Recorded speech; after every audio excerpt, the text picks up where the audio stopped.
विद्या का गलत इस्तेमाल करने वाले व्यक्ति की कहानी। एक व्यक्ति पशु पक्षियों का व्यापार किया करता था। एक दिन उसे पता चला कि उसके गुरु को पशु पक्षियों की बोली की समझ है। उसके मन में भी यह ख्याल आया कि कितना अच्छा होगा अगर ये विद्या उसे भी मिल जाए तो उसके लिए भी फायदेमंद हो। वह व्यक्ति गुरु के पास पहुंच गया।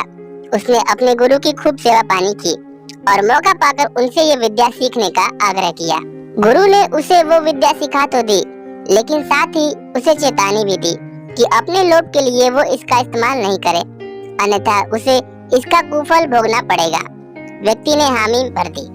वो घर आया तो उसने अपने कबूतरे के जोड़े को यह कहते हुए सुना कि मालिक का घोड़ा 2 दिन बाद मरने वाला है। इस पर उसने अगले ही दिन घोड़े को अच्छे दाम पर बेच दिया।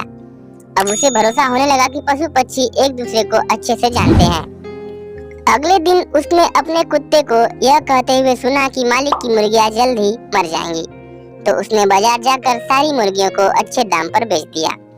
और कई दिनों बाद उसने सुना कि शहर की अधिकतर मुर्गियां किसी महामारी की वजह से मर चुकी है।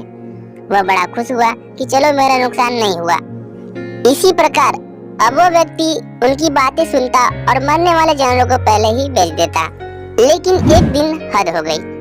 उसने एक दिन अपने बिल्ली को यह कहते हुए सुना कि हमारा मालिक अब तो कुछ ही दिनों का मेहमान है। तो उसे पहले तो विश्वास ही नहीं हुआ, लेकिन बाद में अपने गधे को भी उसने वही बात दोहराते हुए सुना। तो घबराकर अपने गुरु के पास पहुंच गया और उनसे बोला कि मेरे अंतिम क्षणों में करने योग्य कोई काम है तो बता दे, क्योंकि मेरी मृत्यु निकट है। इस पर गुरु ने उसे डांटा और कहा कि मूर्ख, मैंने पहले ही तुझसे कहा था कि अपने हित के लिए इस विद्या का उपयोग मत करना, क्योंकि सिद्धियां न किसी की हुई है और न किसी की होंगी। इसलिए मैंने तुझसे कहा था कि अपने लाभ के लिए और किसी के नुकसान के लिए इनका प्रयोग मत करो। वह व्यक्ति अपने इस गलती के लिए गुरु से क्षमा मांगा और चलता बना, और 2 दिन बाद उसकी मृत्यु हो गई।